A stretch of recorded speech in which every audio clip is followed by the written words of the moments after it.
Good morning, everyone.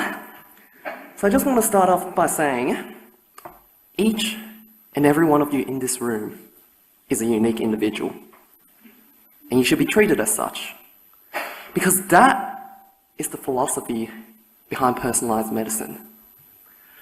We need to understand that we are now advancing in our medical technology, that we are no longer treated as just a population.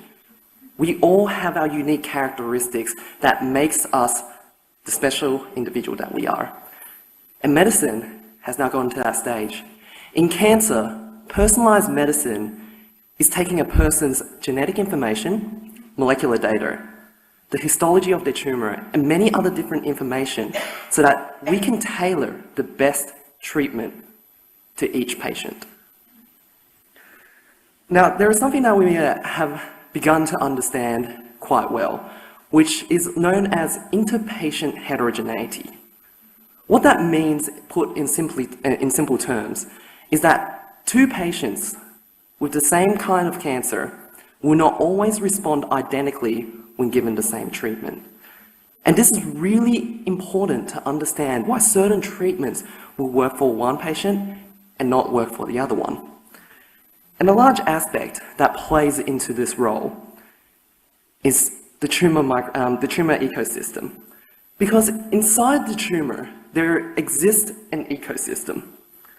And this ecosystem, if you think about it in terms of, say, a rainforest, there are soil, there's trees, insects, animals, all of that come together to create a whole ecosystem. And it's no different in a tumor. So how it works within a tumor is that there are different cell types that are in there.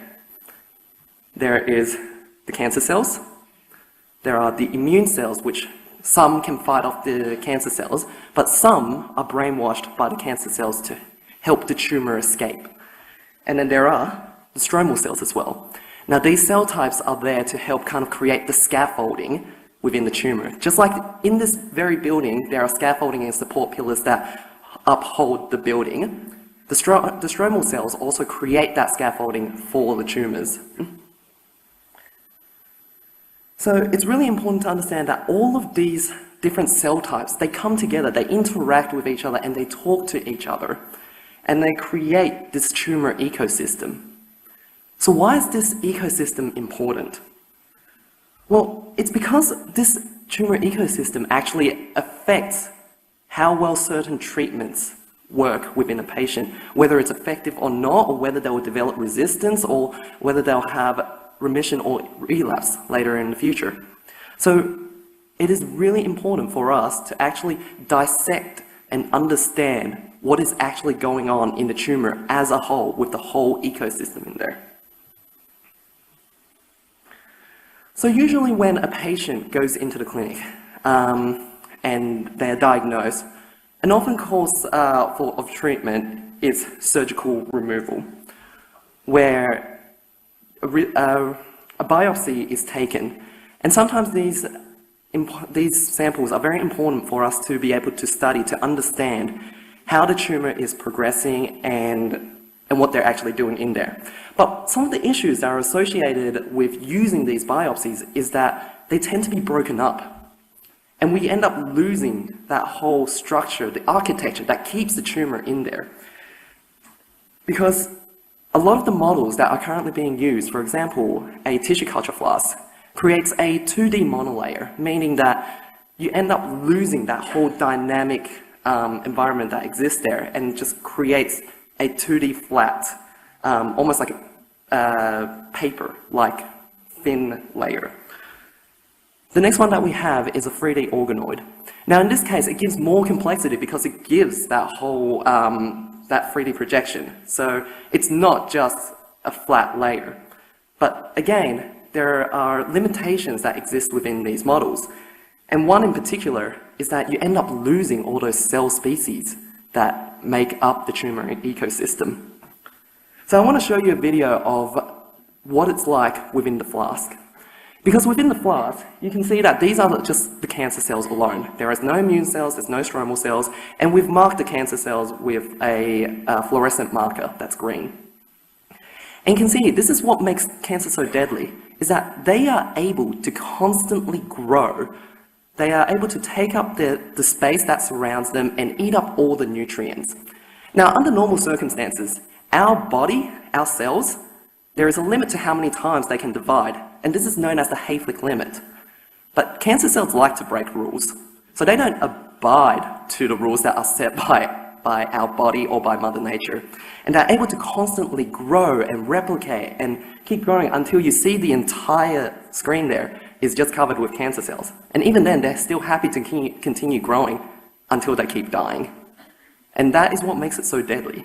And these models help us to understand how they are able to hijack our survival mechanisms for their own benefits. But again, the models come with their limitations.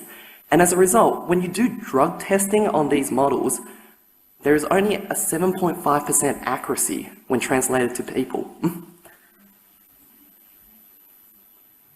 Now, to retain the tumour ecosystem, of course, we do have other models available. And these are known as PDX models. They're patient-derived xenografts where a biopsy is taken and implanted into a mouse. Now, this is able to retain the tumour ecosystem and use the mouse as a host. But the issue with that is that when you're looking from a personalised medicine point of view and you're trying to get quick data that can help doctors inform on what the best treatment and tailor the best treatment for the patient is, it takes too long. Because these mice models, although they're very useful to help us study and understand cancer as a disease, the biology of cancer and their response to drugs, sometimes it just takes up to a year or sometimes even more, and that's assuming that the engraftment is successful. So these models, like I've said before, they're incredibly useful and have been invaluable for us to learn about cancer, but for a quick way of getting personalised medicine might not be the best option. And so this is why we have developed a platform called the Altum platform. This Altum platform is what I kind of like to call it as almost a clinical trial in a play, because it takes like I said before, each of us are a unique individual, and we use the biopsy from each of a patient's tumour to test the drug response, the biology, the mechanisms that are involved within there, so that we can relay that information back to the doctors. So how does this work? Like I said before, it is taking a biopsy from a patient, and then we can keep the tumour ecosystem intact because we encapsulate them within a specialised gel that mimics the human body. So we are actually essentially tricking the tumour into thinking and behaving like as though it's still within the human body. So by preserving the tumour ecosystem, we can then test different drugs with it so that we can find the best treatment, relay that information back to the oncologist, and be able to tailor the best treatment for the patients. So where are we at? At the moment, I want to show you just some of the results that we've gotten from this project, and it's actually been quite exciting, some of the things we've been able to accomplish with this. So essentially, this is what the gel looks like. It is essentially what I like to call a tumour jelly. It is a tumour encapsulated within just the jelly. And you can see that you can create many of these gels to actually put them through a drug screening system. And you can look at and the gel is biocompatible, and it also allows us to study it through many different methods. For example, this is one way that we look at it, which is through fluorescent microscopy. And we can look into it further. We can look into it to see the architecture that it's retained. So it shows that the tumour ecosystem is retained within this gel, and we can use very specialised microscopy technique to do 3D projections of this.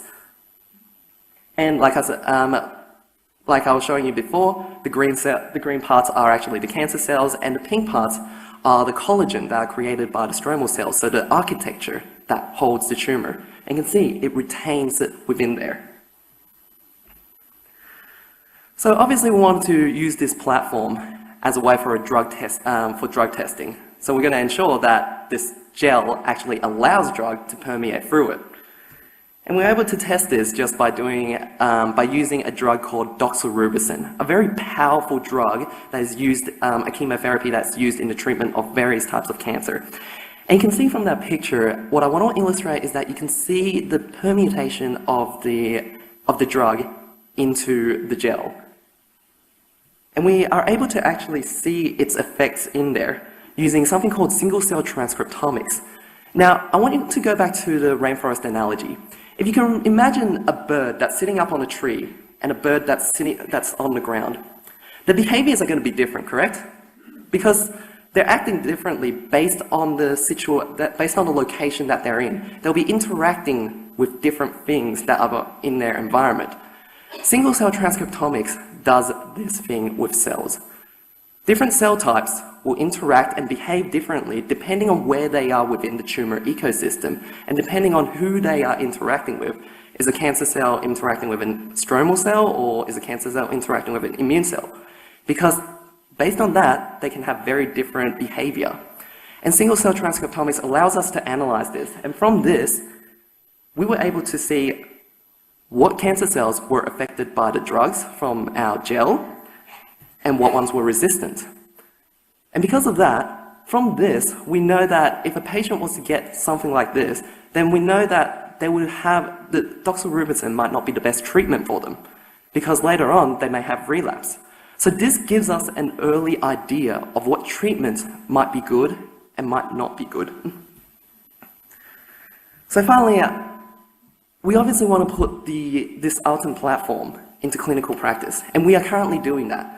The idea is that the Arten platform allows us to create a dual-stream approach where we can infer drug resistance from the single-cell genetics data, and also the treatment efficacy to determine how effective different types of treatment are. And from there, we are going to be working with oncologists to help tailor the best treatments for the individual. Thank you.